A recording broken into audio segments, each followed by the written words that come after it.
What? I crossed the line. Permit me to use this word. Most of the problem we are having in society is caused by you. I mean, you watching me and myself. Why did I say that?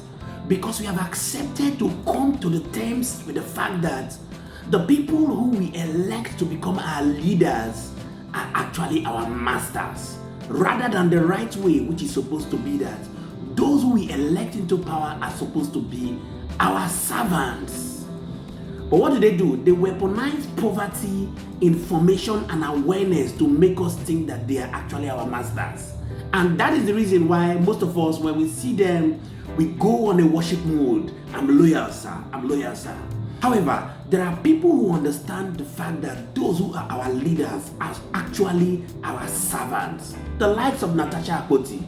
Now, Natatia Apkoti is the senator-elect of Kogi Central Senatorial District. And you're going to be hearing her story not long from now.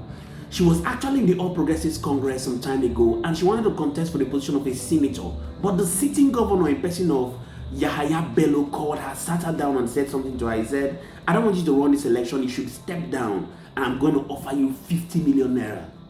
She said, no, I'm not running this election because of money. And you know what? What did he do? He went ahead to upscale the money and said to her that I'm going to give you 70 million. She said no. She contested the election, and just a few hours ago, the appeal court went ahead to uphold her election, meaning that she had been sworn in into the Senate to become a senator. Now, she came out on air to say some very vital words that for me, I call it a slap to the sitting governor of Kogi State in person of Yahaya Bello, where she had exposed the truth about what happened between herself and Yahaya Bello. You need to listen to this video because she has said some very deep words that went ahead to implicate Yahaya Bello. And if you're wise, I know that you would obviously learn a lot from me. Please don't go anywhere because I have some information to give you at the end of the video. My name is Moses and this is Think Tank TV. You see, people are born differently.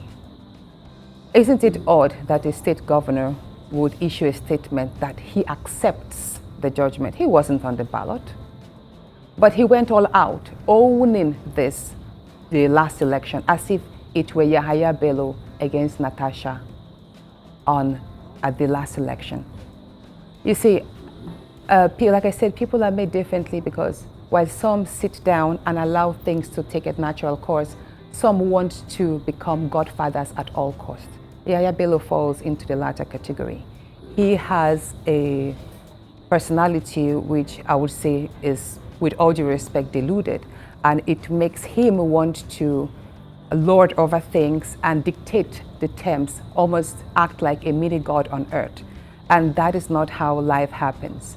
And I would say this, while in 2018, before I joined the SDP and contested for the senatorial seat, I was in APC for pretty much 3 months. And I will say this, the governor called on me, just like he called on 9 other aspirants at that point, and telling each and every one to step down. To some people, he offered money. He offered me money as well. He offered me 50 million at first. I turned down. He said, how about 70 million so you will step down for my anointed candidate, who was the then senatorial candidate, who was the then senator, and that I rejected the money. I told him I wasn't in the race for money. You've seen it, 70 million naira. The truth is that most people would have taken that money and jettisoned their ambition. Let's go ahead and listen to her. It wasn't a personal aggrandizement, but it was to create an impact and help my people.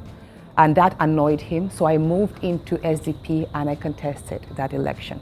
So the same thing happened now. Yahaya Bello does not like being dared. He wants his words to be law. He doesn't understand that he's a governor to everybody, and his duties as stipulated by the Constitution makes him responsible to me.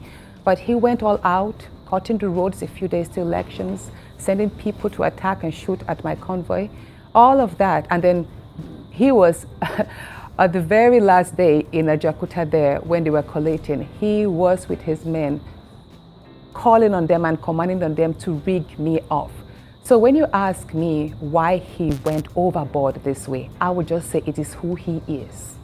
It is who he is. When the person is vindictive and dictatorial in nature, that is just who he is. And I think it's really wrong. But on the other hand, we will say Yahaya Bello succeeded in Natasha, all these sorry, I think we're almost activities because of the institution. We're out of time. Let me say this. It's very important I say this. Right. Go ahead. Yahaya Bello succeeded because we also had weak institutions. I mean, we had the returning officer who saw that the figures did not add up, but he went ahead and pronounced the APC candidate the winner. Why did he do that? I don't know. But you know what? As a political reformer, I am looking forward to INEC prosecuting all the erring electoral officers so that when these men are jailed and made to serve a term, they will serve as an example to other people who would sell their conscience. Quickly here, I look forward to a strong electoral reform. Yeah, if we can do this quickly in a minute. You're also a lawyer. You've gone through this journey as highlighted by you.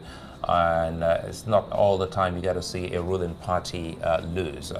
Any word for the ruling party or the president in this?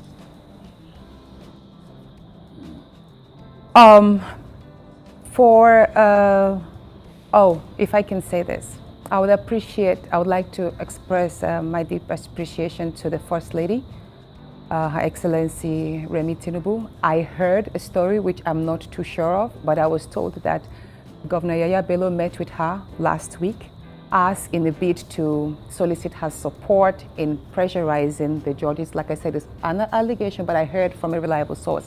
But then she turned him down. Her words, as I heard, was that she's actually worried with the number of women in the Senate today, and it will be a joy for her to have Natasha there. That if Natasha won the seat, then let her have her judgment. You don't have to go around trying to upturn it. Let her be.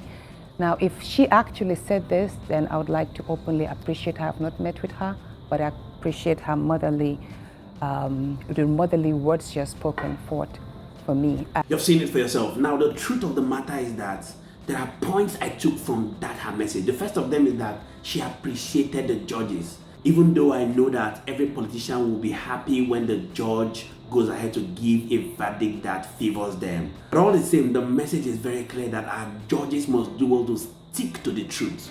One of the second things she said is to fathers and to men. She said her husband was there to support her when the chips were down. And she went ahead to call on men to do well to support their wives, fathers to support their daughters, so that women can become relevant in the political space in Nigeria. Now, the third point I took note of is that when Yahaya Bello actually offered her that 70 million naira, if she was a type that was very hungry and did not see the bigger picture, perhaps she should have taken the money and stepped down. And what will happen? Ultimately, the higher goal of she becoming a senator would have never been achieved. Now, the fourth point I took note of is that even when the figures were not adding up, the INEC official went ahead to announce the APC senator as the winner of the election. How sad indeed. And this is the reason why I said we are actually part of the problem. Why? Because these guys go ahead to weaponize poverty and ensure that Nigerians are poor so that they are going to be doing their bidding continuously.